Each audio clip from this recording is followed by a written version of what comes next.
Live from the WMTV studios in Madison, the Wisconsin Broadcasters Association Foundation presents the 2024 U.S. Senate debate with incumbent Democratic Senator Tammy Baldwin and Republican challenger Eric Hovde. Now, here's WBA Foundation President and CEO Michelle Vetterkind. Good evening. The Wisconsin Broadcasters Association and its member radio and television stations are pleased to welcome you to this U.S. Senate debate. Tonight's event originates from Madison, Wisconsin, at the studios of WMTV TV. We have a team of broadcasters from communities large and small across the state involved in bringing this debate to you. Tonight's debate continues the WBA's long-standing commitment to excellence and public service. The debate is underwritten by the WBA Foundation and supported by a grant from the Wisconsin Counties Association. Let's go now to our moderator, a veteran Wisconsin broadcaster, member of the WBA Hall of Fame, and professor of leadership and media integrity at Loyola University Chicago, Jill Geisler. Good evening. On Tuesday, November 5th, Wisconsin voters will choose between two candidates for U.S. Senator. Democratic incumbent Tammy Baldwin and Republican challenger Eric Hovde. Now quickly, these are the rules to which they have agreed. For all questions from our statewide team of journalists, candidates will be told the length of time they have for a response. It'll usually be 60 seconds.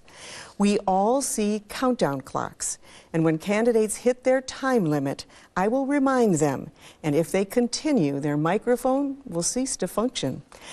As moderator, I also have the option to note when a candidate hasn't actually answered the question they were asked, and I'll give them 30 seconds to do so. And to be fair, their opponent will also then get an additional 30 seconds to respond. Now, we are providing another important service to this debate thanks to our data team. Many complex issues require deeper context and verification from reliable sources. Now, we have that for you. After each question, our data team will post links to resources on our WBA debate website. I'll remind you throughout the debate, and a QR code and a link will direct you there. Now, please note, we are addressing the candidates using the titles they have requested. The order of response for the first question and the last question was determined by a coin toss. So with that, let us begin with the first question. It comes from Allison Fergott of WKBT in La Crosse. We're going to begin by discussing the economy, specifically pocketbook issues. The stock market today closed at an all-time high. Employment in Wisconsin is at a record high, and inflation has slowed. Yet we know many people still feel that the cost of many things is still too high. So we're going to ask about the variety of issues that focus on the cost of living, and we'll begin with health care. More than 250,000 Wisconsinites rely on the Affordable Care Act for their health insurance. The most recent polling shows that 62% of the country supports the law. Mr. Hovde, you said we need to move beyond the ACA. Meanwhile, Senator Baldwin, you've said we need to preserve it. If anything, what would you change about the Affordable Care Act? You each will have 60 seconds to respond, and by the coin flip, Mr. Hovde, you will go first. Well, thank you, and thank you everybody for joining tonight. It's wonderful, and Jill for hosting, and for the journalists being here, and it's finally nice getting this debate, Senator Baldwin. Look, the Affordable Care Act made three promises. Promise number one, it would slow down the cost of health care. Promise number two, it would increase the access to health care. And promise number three, that you would be able to keep your family doctor. But I'm a believer in results. And if you look at the results, every one of those promises has failed. Costs of health care have only skyrocketed higher. Access to care has declined, and declined significantly, particularly for a lot of people in our rural communities. And lastly, the family doctor has all but disappeared. The only thing that is meaningful was the pre-existing conditions. Look, I have multiple sclerosis, so I understand the importance of that, but we need a significant restructuring of our health care system. Thank you, Mr. Hovde. Senator? Well, I went throughout my youth without health insurance because of a pre-existing condition, and I grew up believing that was wrong. I had the honor of serving on a panel when I was in the House of Representatives that wrote the Affordable Care Act. And it was my provision that allowed young people to stay on their parents' health insurance till they turned 26. Sadly, my opponent, Eric Hovde, called that particular provision stupid and has agreed, or as you hear, has said that he would overturn the Affordable Care Act in its entirety, including my provision that allows young people to stay on their parents' health insurance. He also opposes efforts to negotiate with the big pharmaceutical companies to lower the price of prescription drugs, saving patients and Medicare money. We need to build upon the Affordable Care Act, and we need to build upon our efforts to negotiate lower prescription drug prices. Thank you. We're going to stay with the cost of health care, going to prescription drugs. And the question is going to come from Aditi Debnath of PBS Wisconsin. The cost of insulin has been reduced and capped at $35 for many Americans. And beginning in 2026, a number of other widely prescribed drugs will have their co-payments decreased under Medicare. Yet many believe more needs to be done. What would you do as a U.S. Senator to reduce the cost of prescription drugs for Wisconsinites? Well, I would certainly continue and speed up our negotiations with the big pharmaceutical companies. You hear of people regularly going to Canada and other places to get less expensive drugs. Why is that? Because those countries negotiate on behalf of their citizens. Until recently, the big pharmaceutical companies had a sweetheart deal that prevented those negotiations. But 2 years ago, we passed a bill to get those started. Sadly, my opponent would have voted against that measure. He said that many times. We are seeing real reductions in prices that will save both patients money, but will also extend the solvency of Medicare. We're also seeing victories like my own earlier this year when I forced the asthma inhaler manufacturers to lower their prices to no more than $35 per month out of pocket. Mr. Hovde, your response. I can't believe what I just heard. I mean, it's one lie after another. I believe we need to negotiate with Big Pharma. I think our drug prices are too high. When I first started taking my medications for MS, they cost about $6,000 a year. Now they're costing $35,000 for generic drug prices. I'm the one who's against Big Pharma. It's your Wall Street partner who invests in Big Pharma. You oversee it. You take massive amounts of money from Big Pharma. Your whole campaign is funded by Wall Street, Big Pharma, and Big Tech. That's how you launch all your attack ads against me. So I can't even believe you'd say that I don't want to negotiate against Big Pharma on drug prices. I think drug prices are wildly too high. And I'll actually do something about it because I'm not taking Big Pharma's money. I'm not taking special interest money like Senator Baldwin. In fact, her partner is making money off of it and doesn't even disclose the profit she's making. We're going to move on to child care. And I do want to tell both of you one thing, and that is at the end, we have a final question that lets you respond to anything that you have heard tonight that you would like to challenge. Okay, and that will be in our final question. But not right now. Not right now. Time. We're going to move to child care, and the question on child care costs is going to come from Jeff Talon at WSAW in Wausau. A typical Wisconsin family with an infant and a 4-year-old spends about 1/3 of their income on child care. And some even have a hard time finding that child care because of a lack of workers. Wisconsin's median wage for child care workers is $13.78 an hour. How would you support child care providers and reduce child care costs through your policies? This is a 60-second response, with Mr. Hovde going first. Look, this is a big problem in our country, and I know this all too well because my wife was a single mother, and I saw the struggles she had providing for child care, and that was over 30 years ago, and it's only gotten worse. Look, in my companies, I'm known as a family-friendly employer, and we go out of our way to create greater flexibility for our employees who just had a child or have young children. As I always like to say, if you have a need or a special event, you go and be at those events. I think we need to create a partnership with business and government, whether it's tax credits directly to the individual or tax credits to a business, to help this issue, because it is a very serious issue that we know very personally in our family when my wife was a single mom. Senator Baldwin. So we have a child care crisis in this country. Child care really struggled during the pandemic. Many daycare centers closed. Many family group settings closed during the pandemic. But we also know this is an area where the free market just doesn't work. The workers get far too little pay, and tuition is just out of reach of so many people. You know, it costs almost as much to send your child to childcare as it does tuition at a UW school. That's outrageous. You have only 9 months to plan for childcare expenses. You have 18 years to plan for college expenses. But I want to tell you about the Hovde plan. He's announced a plan very recently that would reduce federal spending back to levels of the last decade. While I've been fighting to increase the child care development block grant by $1 billion last year, and the proposal is $2 billion this year. Thank you, Senator. The Hovde plan would slash Thank you, Senator. that Your time progress. is up. Let's move now to Social Security, and that's Shannon Sims of TMJ4 Milwaukee. Americans want to know that Social Security will be there when they retire.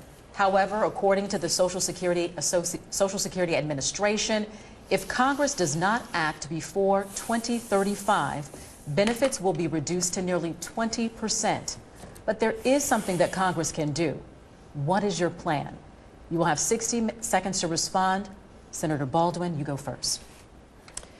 We can extend the solvency of Social Security very easily. It's called lifting the income cap. Right now, multimillionaires like my opponent, Eric Hovde, pay minute amounts. They're not doing their fair share. And if we lifted that income cap, the solvency would be extended for many years. But let me tell you about something even more troubling. The Hovde plan that reverts and resets spending levels to levels from the last decade would cut Social Security by 28%, an average of $500 per month. That's $6,000 per year. Talk about, you know, when people need money in their pockets. And why is he supporting the Hovde plan? Because he supports a $4 trillion tax giveaway to the very wealthy and big corporations. And he supports spending, just not for you. Mr. Hovde? Man, the one thing you have perfected in Washington is your ability to lie. I can't even believe you have the ability to stand here and say something like that. Look, I believe we need to protect Social Security and keep it sacrosanct for everybody who's on Social Security or getting ready to retire. If you want to know why Social Security is in trouble, it's real simple. Because we've taken federal debt from, well, Senator Baldwin has been in office, from $5.5 billion to $5.5 trillion to $36 trillion. That's why CBO has it projected to go cash flow negative in 8.5 years. So if we would have kept Social Security in a trust and not pilfered from it like you have for the last 26 years as a politician, Social Security would be in much better place. So we have to look at things for Social Security, like for those younger people, because life expectancy is going up, to make adjustments for that. So to that point, we're going to stay talking about seniors, and we're going to talk about long-term care. And that's Neil Johnson of Big Radio in Janesville. Wisconsin is facing a serious shortage of qualified caretakers to work in nursing homes and other long-term care settings, such as in-home health care and assisted living. One study says Wisconsin will need an additional 10,000 health care workers over the next decade, and that's for senior care alone. Do you feel the federal government should be addressing this need? And if so, how? Mr. Hovde, you're first. Oh, thank you. Look, it is a very serious problem. And look, I'm the youngest year of the baby boom generation, 60. The oldest year was born in 1946. And we're going to have a lot of people hitting retirement age. Look, the problem is we have a lot of people out of the workforce today, and we got to get more people back into the workforce. And that's an important part. A lot of nursing home owners, and I've known a few, are struggling with the massive amounts of regulations that they're also dealing with, which Senator Baldwin and politicians have continued to heap on them. So we have to take a private sector approach to try to drive more employment into that sector. And yes, that will cause a rise in wages, which would be good for those people, because being a nursing home worker is a difficult job. Senator Baldwin? Yes. We need to focus on the workforce. And we need to have multiple pathways to get a great paying job caring for our seniors. I believe in apprenticeships. I believe in the programs that are starting nursing programs in high school and then creating a debt-free path to getting a higher degree. There's a lot we can do, and there's a lot that has already been advanced in the Congress to do just that. But I have to say, when we're talking about seniors, we have to respect our seniors. I was raised by my grandparents, and it made me aware of the meaningful difference that programs like Social Security and Medicare made in our lives. My grandmother broke her hip at age 90 and actually voted for me for Congress from her nursing room. Eric Hovde has said that people in nursing homes are at no point to vote. Okay, that is, time is up, and we're going to move on. And we're going to talk about reproductive rights. And that question comes from Allison. A Marquette Law School poll released Wednesday found that 61% of those polled across the country opposed the Supreme Court decision to overturn Roe v. Wade, spurring some lawmakers to want to codify or put into law the provisions of Roe. Roe establishes the right to an abortion, but also sets some limits and includes some exceptions.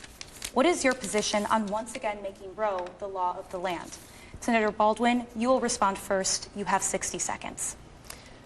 Well, a woman's rights and freedoms should not depend upon her zip code or state.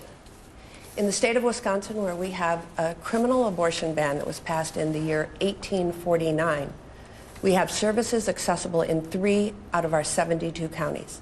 That means 69 counties there is no access. And harrowing things are happening to women in this state.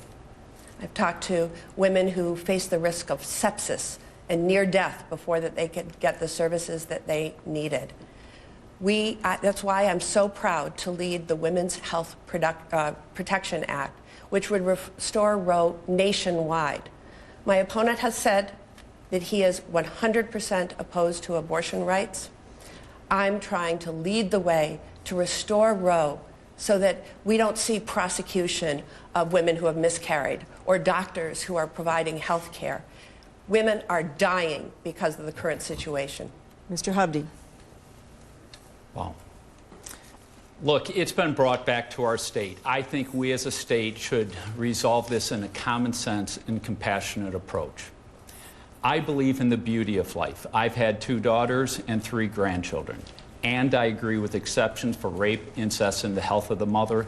And I think women should have a right to decide early on in their pregnancy. Senator Baldwin, you have passed or pushed to allow abortion to happen up to the point of delivery, where a healthy baby can be born alive and be terminated. To me, that is unconscionable. You're shaking your head, but please give, what month would you stop? Is it the 8th month? It's the 9th? Is it the 9th month? And you run these ads saying I'm against, for a national abortion ban. I am not for a national abortion ban. I never have been. And when she talks about my comment from 14 years ago, yeah, my daughters were young. And then they grew up Hovde, your to time their is up on this teenage question. years and 20s. Mr. Hovde, your time is up, but I'm going to exercise the moderator's option to redirect you to the question that was asked, which is specifically about the recodifying of the Affordable Care Act. I'm sorry, the Affordable Care Act of Roe. And information about that is on our data page. But I'm going to ask you to respond to that question about the recodification, making it the law of the land, and then you will get 30 seconds to respond, Senator Baldwin. please. I think I did. I said it has come back to the state, and I think we as a state should resolve this issue with a referendum where everybody gets a right to vote. The voters get a right to vote. I get a right to vote. I clarified where my position is, and that is I believe that women should have a right to choose early on in their pregnancy, but there comes a point in time where a baby can be born healthy and alive, and I thinks it's unconscionable to terminate that child's life. Senator? Eric Hovde, that does not happen in America. And it's very clear that he has never read Roe v. Wade. I'm pushing to have that be the law of the land. Your rights and freedoms should not depend on your zip code or the state in which you live. And while I said what he just said doesn't happen in America, let me tell you what is. There are healthcare providers facing the threat of prosecution. There are states with 6-week bans. There are states with no exceptions for rape and incest. Thank you, Senator. Your time is up. All right, we're going to move to another contentious topic, and this one is immigration. Let's go to Aditi. A sweeping bipartisan border bill failed to pass the U.S. Senate earlier this year. The bill would have added tougher standards to qualify for asylum, allow for partial shutdowns at the border, and open new avenues for legal immigration. In the interest of border security, would you like to see this bill revived? Why or why not? Mr. Hovde, you'll go first. You have 60 seconds. That bill was dead on arrival. The House had already rejected it. It was masquerading as a border bill with really funding Ukraine. And every senator, once they found out what was in it, was opposed to it. The simple fact is it would have codified allowing almost 5,000 illegal immigrants coming into our country every single day. It wasn't going to change any of the asylum laws or immigration laws at all. Here's the reality, and you can't run from this fact. The last year of President Trump, only 300,000 illegal immigrants came into the country. The first year of Joe Biden, he lifted 95 executive orders, most importantly, stay in Mexico. Over 3 million came in the first year, over 3 million the second year, over 4 million the next year. We don't know how many have come in, but it's flooded our streets with fentanyl. We have criminals that have entered into our country, and it's created a humanitarian crisis. I've fought against sex trafficking for almost 20 years, and they can't account for 300,000 children. And those children, sadly, a big percentage of them have probably ended up in the sex trade. Thank you, Mr. Hovde. Your time is up. And your response, Senator Baldwin, again, the question was about the bipartisan bill. Yes. So we negotiated on a bipartisan basis in the Senate the toughest border bill that we've seen in years. It would have added 1,500 new Border Patrol agents to our southern border. And had it passed in this spring, they would be there now. Very importantly, the bill also deployed technology to our southern border to allow us to scan every vehicle that comes through our ports of entry. That would have allowed us to interdict fentanyl that is poisoning folks across this country. The Border Patrol agents endorsed this measure. But you know what? Eric Hovde and Donald Trump wanted the political issue. They wanted the chaos. They didn't want a solution. I'm focusing on real solutions. Eric Hovde wants to run political ads against me. Well, you mentioned political ads, and I think we're going to make you both a little uncomfortable with the next question because it's about misleading ads. And the question is going to come from Shannon.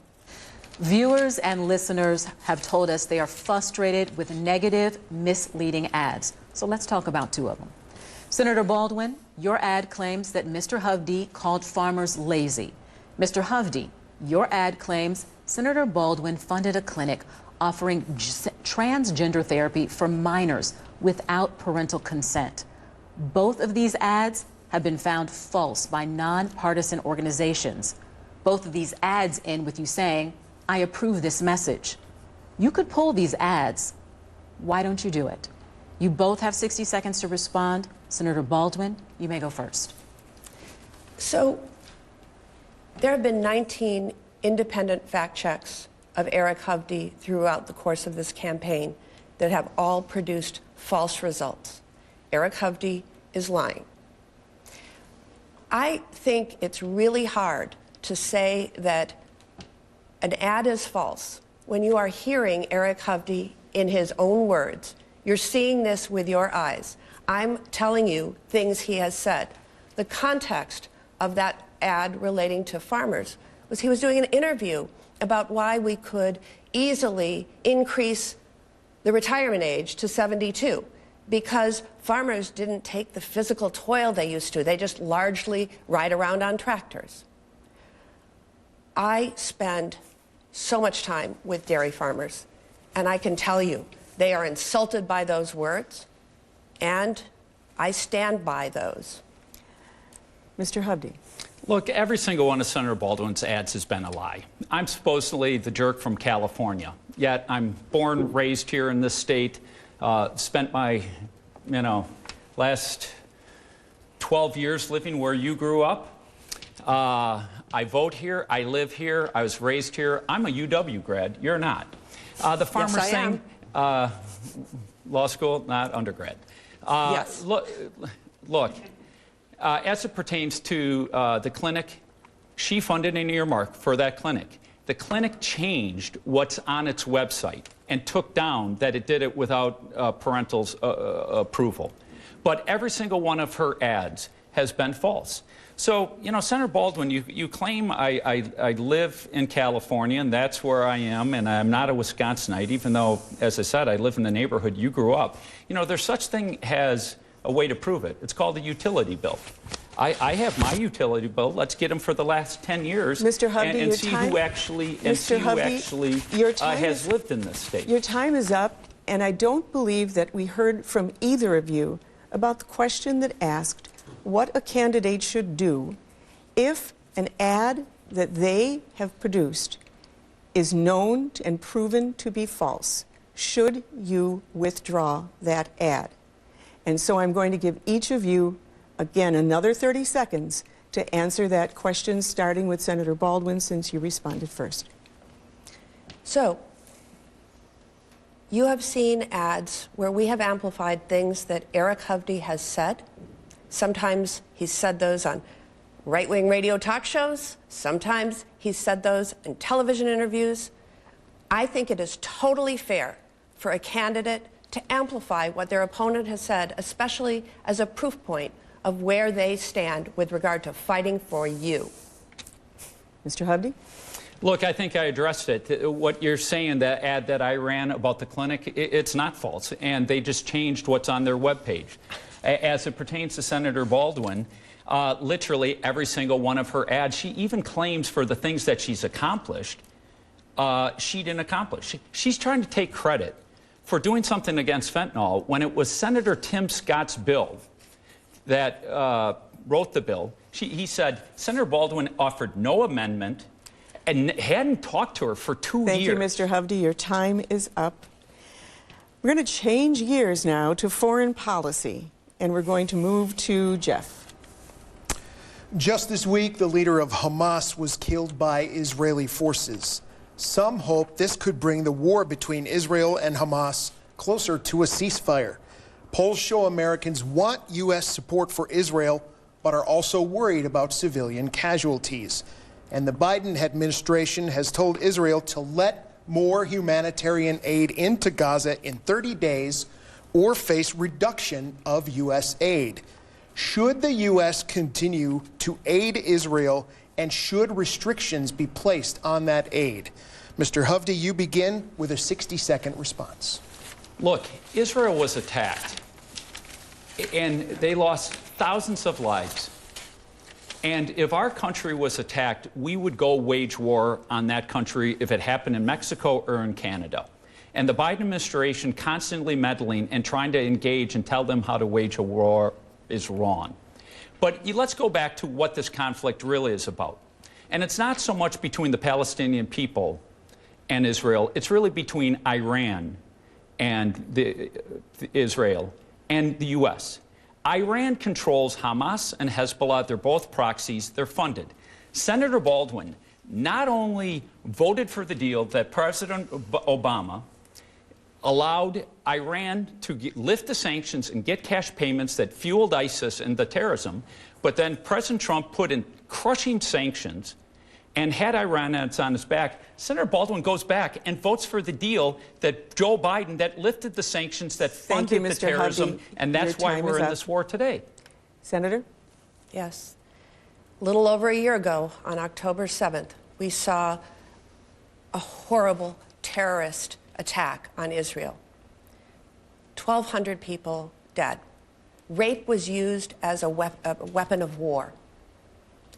Hostages were taken. Israel has the right to defend itself. But as we've seen this war unfold, we've also seen untold civilian casualties, children, women. We have to help foster a path towards ceasefire so that the hostages can be released and so that humanitarian aid can be surged into Gaza. I am hopeful that with the confirmed death now of Yahya Sinwar, that we will have a path to that peace and keep some hope alive of a two-state solution in the region. Let us move to another foreign policy issue, Ukraine. And that question is going to come from Neil. The focus now is Ukraine. Since Ukraine was invaded by Russia, the U.S. administration and other NATO allies have been strong supporters of Ukraine. Should whomever the new president is stay that course? You both have 60 seconds. Senator Baldwin, you may begin. You know, this conflict is truly about democracy versus dictatorship. And we have to stand on the side of democracy. Vladimir Putin is a dictator. He illegally invaded a sovereign democratic nation, and the free world stood up to Ukraine's defense. That's what's at stake here. If Putin were allowed to run through Ukraine without our backing the Ukrainian troops, who's next? A NATO country? Poland? And that would mean U.S. boots on the ground. We need to stay the course, but it seems that Donald Trump doesn't know the difference between our allies and our enemies. And Eric Hovde stands with him and would have voted against the legislation to fund Ukrainians' weaponry. Mr. Hovde? Look, I think the war in Ukraine is a direct result of the absolute failure in how we left Afghanistan. We pulled out our troops. We left a key strategic military base. We left Americans behind to die. 13 Marines that died that day, Afghan allies that supported us that risked their lives. There's a reason why you saw them running, holding onto those planes, falling to their death. We also left billions of military equipment behind. Because of that, I think our adversaries moved. Putin on Ukraine, Iran through their proxies on Israel, and China's getting more aggressive. As it pertains to Ukraine, the White House, an expert came to them and said, look, you're getting ready to park 17 F-15s and like 30 A-10s. If you train the Ukrainians how to use those aircrafts, Russia will not have air superiority. And we should have done that. So we could have done things to prevent that war from even beginning. But you have sent billions of dollars. Mr. Hovde, your time is up, and I'm going to return to the specific question. And I believe we heard from Senator Baldwin to stay the course in supporting Ukraine. Specifically, I will ask you, are you in agreement with that idea or not? And then she's going to have 30 seconds to respond. Sure. Do I think that Vladimir Putin is an absolutely evil man? Absolutely. But I think we need to try to find a way to get to peace. Sadly, what's happening in Ukraine is we're wiping out generations of their people and turning a lot of their cities into rubble.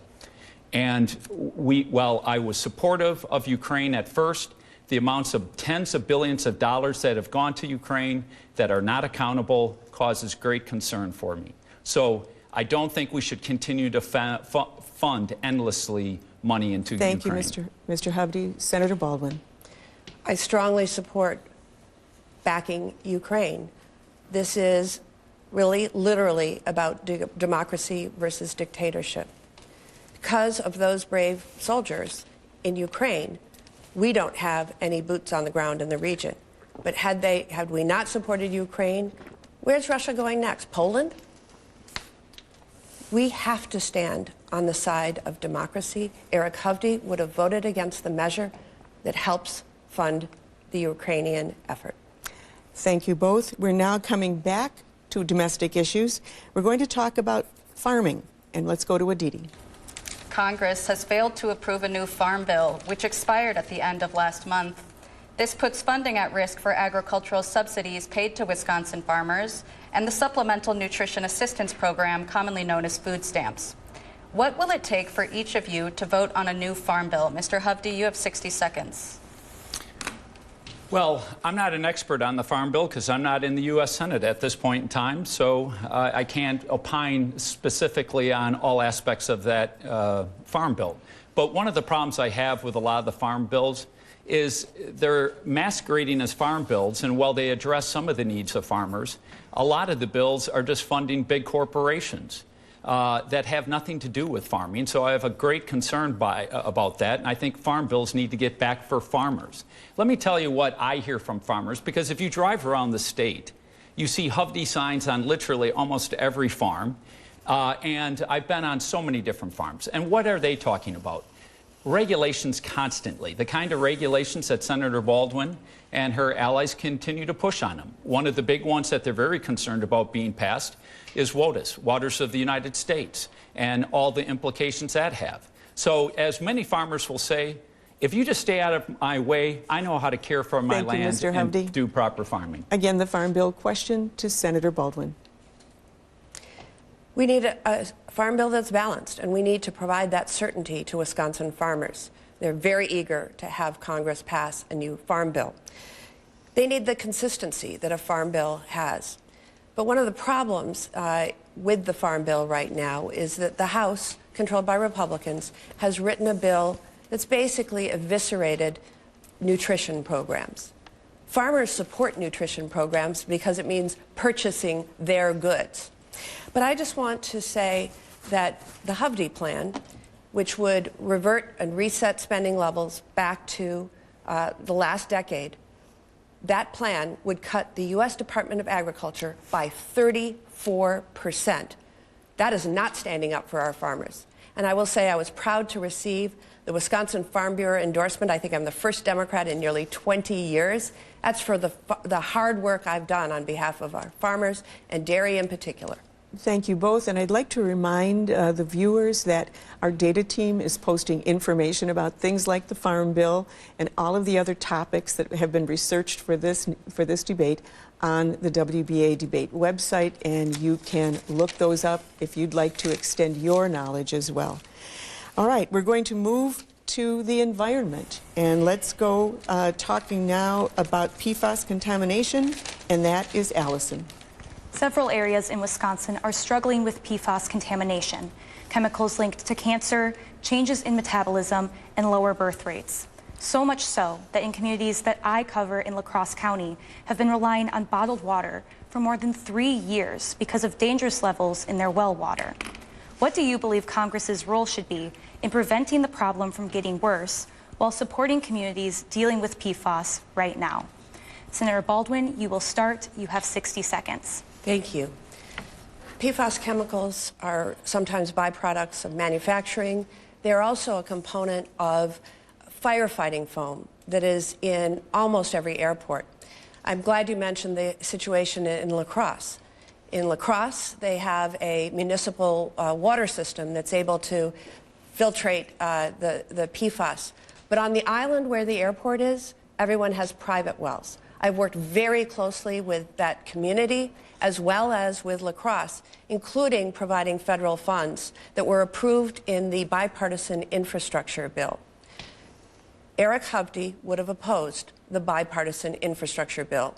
That funding that I've secured for communities across the state, including Wausau and Rhinelander and Peshtigo, would not have been available. I am proud to help lead the efforts to remediate PFAS across the state. Mr. Hovde, your approach to the PFAS contamination. Look, I've been a member and a big supporter of the Clean Lakes Alliance. I grew up on Lake Mendota. I live on Lake Mendota. I swim, water ski, fish. I love our lakes. And it's so important that we make sure our water is safe and secure.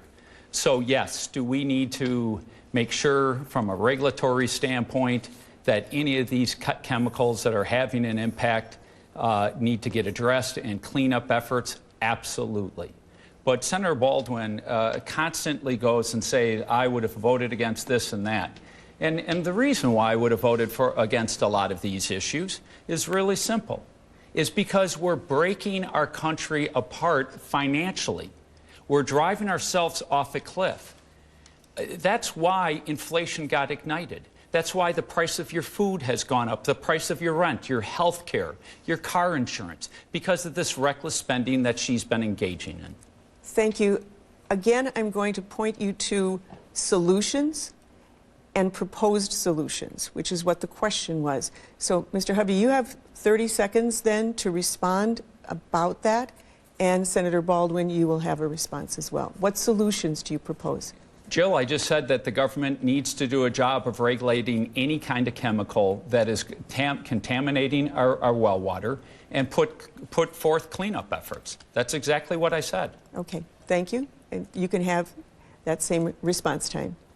So, I talked about some of my work to help communities remediate when PFAS has been found in their water supplies. I also am a sponsor of a bipartisan bill called the Healthy H2O Act. That would provide grants to allow private well owners that are across the state in rural areas to test their water. The tests are expensive, and many people aren't able to test to make sure that they have clean drinking water. This would fix Senator. that. All right, we're covering a lot of territory tonight, and now we're going straight to Washington and the Supreme Court. Jeff has that question. The Marquette Law School poll out this week finds 90% of those polled support a code of ethics for the Supreme Court justices. While the court did adopt a code late last year, it's been criticized because it lacks accountability by allowing justices to police themselves. Among the proposed responses, the adoption of a code with more teeth, as well as 18-year term limits for the Supreme Court justices. What, if any, new rules do you support for the Supreme Court? Mr. Hovde, please start our 60-second responses. I think we should absolutely have a code of ethics for the justices. I don't think they should be engaging in any kind of private investment in the stock market while they serve in that capacity. And I understand the desire to have a term limit. I'm supportive of term limits. I think career politicians should have term limits. And in fact, when we talk about a code of ethics, I think this is a very important point. From the get-go, I said I'm not going to take special interest money. I will not be owned by anyone. Unlike Senator Baldwin, who not only has taken massive amounts of special interest money from Big Pharma, Wall Street, Big Tech, but her partner on Wall Street, a Wall Street executive, is investing in Big Tech and Big Pharma, a committee she oversees, and they don't disclose those investments and how much they're profiting from it. That's fundamentally wrong, and you should disclose what investments your partner is making. Thank you, Mr. Hovde. The question on the Supreme Court? Well, first I need to talk about what Eric Hovde just said. Eric Hovde should stay out of my personal life. And I think I speak for most Wisconsin women that he should stay out of all of our personal lives. That said, with regard to the Supreme Court of the United States, there's no trust anymore. When we saw the exposés about Clarence Thomas and others going on private planes to exotic locations, spas, when we hear stories that private interests have paid off mortgages and vehicle loans, that is outrageous. We need a binding, tough standard of ethics and conduct. We're also very distrustful now of the court because we saw 3 Trump-appointed nominees lie to the Judiciary Committee about their respect for precedent. So I think an examination of term limits for the Supreme Court in a way that doesn't advantage one party or the other, because we don't know who will be president when those term limits come up, would be an advisable policy. Your time is up. Thank you, Senator. All right, we're going to move on to voting rights, and that one is Shannon. There's a patchwork of election laws across the country, leaving concern about potential unequal access to the ballot box. What role should the federal government play in increasing voter confidence while also ensuring that the election process is safe and accessible? And that question goes to Senator Baldwin. You have 60 seconds. Thank you. So, voting rights are so critical. And we have seen at the state level, including here in Wisconsin, laws passed that make it harder for some to vote. There's the expression, some people don't want some people to vote. My opponent has talked about people in nursing homes. I think the exact quote was, people in nursing homes have 5-6 months to live. They are at no point to vote. My grandmother broke her hip and voted in my first congressional election from her nursing home. But the Voting Rights Act has been eviscerated by the United States Supreme Court. And we've got to add back the provisions that were lopped off by the Supreme Court. And we also, I think, have to pass at the federal level laws that guarantee access and disclosure. Thank you. Mr. Hovde. First, I have to go back to the last comment. Senator Baldwin, I could care less about your personal life, but when your partner is investing in companies that you're overseeing and you're not disclosing that, that is an absolute conflict of interest. As it pertains to voting rights, look, we have to create confidence in our voting system. It is causing too much tension in our country. And let me tell you, it doesn't help when our state Supreme Court brings back drop boxes when those were only used for a pandemic. So why are they being brought back? But look, I have an important question to ask Senator Baldwin. There's a bill before the Senate that would bar non-U.S. citizens from voting in elections. But you have not taken a position on that. So it'd be very interesting. And I'll give up my time. Are you going to vote for that provision that would stop non-U.S. citizens from voting in our elections? Mr. Hovde? Well, I'll take those next 3 minutes. All right, It is already illegal for people who are non-citizens to vote in federal elections. Then your time is up. Because it already is the law. And both of your time is up. Thank you. And again, information about voting is available on our debate website. We are going to look now, you had mentioned fentanyl previously, and you mentioned it in relationship to immigration. But there's more to the subject, so let's talk about that, and that's Neil's question. The Wisconsin Department of Health Services reported last year fentanyl was identified in 91% of opioid overdose deaths. The synthetic drug is making its way through legal ports at the southern border. A senior official with the U.S. Custom and Border Agency states that 2/3 of those arrested for smuggling the drug are Americans. What bipartisan strategy would you suggest to curb the flow into the U.S. and address community-based treatment and prevention programs? You both have 60 seconds. Mr. Hovde, you may begin. Look, this is an issue I started talking about long before I ever gotten into this election. We lost 108,000 Americans last year to this poison, 112,000 the year before. It's the #1 leading cause of death of 18 to 45-year-olds. It's devastating communities all over the place. My 26-year-old daughter has known 5 people in her college or friends that, brothers and siblings of friends that have died from this poison. And you're exactly right. It is laced into a lot of pills. So what do we need to do? First, it's produced most of the content in China. We got to take hard sanctions against China, hold them accountable. We've got to close our southern border where a lot of this pours over. Third, we got to stiffen sentencing laws. If you're caught lacing pills with fentanyl, you should go away to jail for the rest of your life. You are killing people. And Washington has done nothing about it, and Senator Baldwin has done nothing. Your time is up. This is Thank crisis. you, Senator Baldwin. Your turn. This is a personal issue for me. My mother struggled with addiction to prescription pain pills. When I first came to the Senate, the crisis, the opioid crisis, was the overprescribing of things like OxyContin and oxycodone. And we have passed many sweeping reforms, particularly in the VA, that has reduced the number of these pills that are prescribed. Heroin came next, and then fentanyl.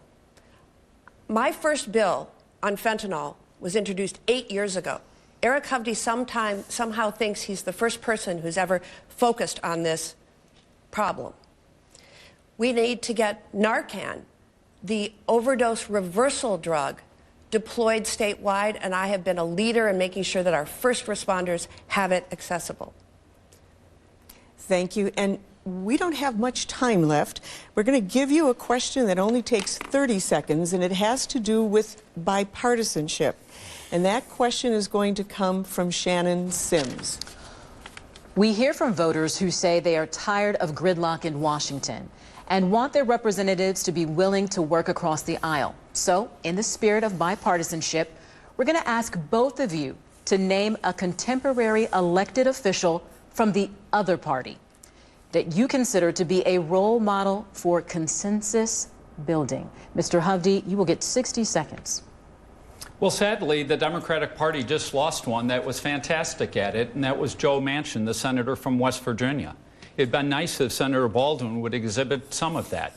She voted 95.5% of the time for with President Biden and rarely reaches across the aisle. Look, in the world of business, you have to reach across the aisle. You have to compromise because you're never going to get anything done. When I become your next senator, I promise you, I will reach across the aisle. I'll go meet with all the senators on the other side and try to. Senator Baldwin, who do you name? Well, I would name Susan Collins. I sit on the Appropriations Committee, and our committee is chaired by Patty Murray, and Susan Collins is the ranking Republican member. And we have passed almost all of our bills out of committee on a bipartisan basis. I fight for Wisconsin and only Wisconsin, which means I'll work with Republicans or Democrats, Republican administrations or Democratic administrations, to get the job done for Wisconsin, but I'll also stand up to them. Thank you. If necessary. Your time is up. Well, I told you both that there would be time for you to respond to things that didn't sit well with you. So we're going to go to the last question, which we call defending your record, and that's Neil. Throughout the campaign and in this debate, you've heard criticisms that you may believe were inaccurate or unfair, and you'd like to respond to them. Here's your chance. You each have 60 seconds, and by the coin toss, Mr. Hovde, you go first. This is the last question? Yes. Look, there's so many lies that Senator Baldwin's made up. As I said, she's perfected the art of lying. Where I'm from, where I live, the things I've said, she takes this much what I've said and puts it out of context and then tries to say I'm saying something different than I've said. You've heard it on Social Security. She always tries to run around the fact that we have gone into a debt crisis that has created the inflation and the problems that so many people are experiencing that are hammering the livelihoods of most Wisconsinites. Look, I entered into this race because I love my country. I love America. We've been blessed to live in this wonderful country. But our country's gone in the wrong direction. You can stay with Senator Baldwin, who's been in Washington for 26 years. Do you think you're better off than you were 4 years ago or even 26 years ago? I think it's time for a change. I promise you I will work hard on your behalf, and I'd be honored to have your vote. Thank you. Senator. I fight for Wisconsin and only for Wisconsin, and it is something that I take great pride in. But Eric Hovde just said something about lying. Independent fact checkers have fact-checked him 19 times with 19 falses. So keep that in mind when you listen to him. He's made assertions about my personal life. I want to talk about his professional life. Eric Hovde owns a $3 billion California bank, a $7 million Laguna Beach, California home, and he's been named among the more influential residents of Orange County 3 years in a row. We have a Brown County, Wisconsin. We have a Greene County, Wisconsin. We do not have an Orange County, Wisconsin. Look, this election is about regaining our rights and freedoms. This election is about helping working people get ahead, not supporting a $4 trillion tax cut for the rich and big corporations. Right. I ask for your vote. Thank you. Thank you so much. Well, you've seen them, and we hope tonight's debate will help voters make more informed choices.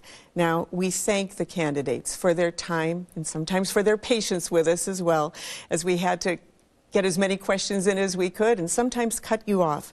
But we'd also like to thank our journalists on the question team and also on our data team. And please remember that our data team's research materials on debate topics can be found at the WBA debate website.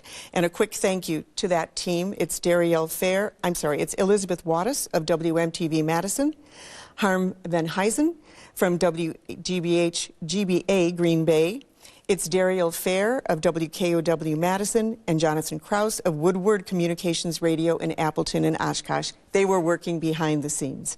And now, once again, thank you all, and let's go to WBA Foundation President and CEO, Michelle Vetterkind.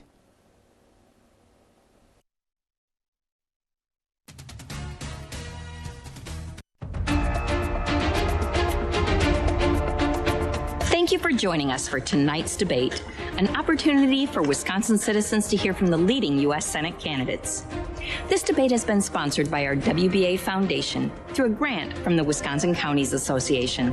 Our sincere thanks to the Wisconsin radio and TV stations who work together to produce and air this broadcast, to the candidates, our moderator, our panelists, and our data team. As always, WBA member stations will be on duty to bring you the results. Election Day is Tuesday, November 5th. Exercise your right as an American and vote.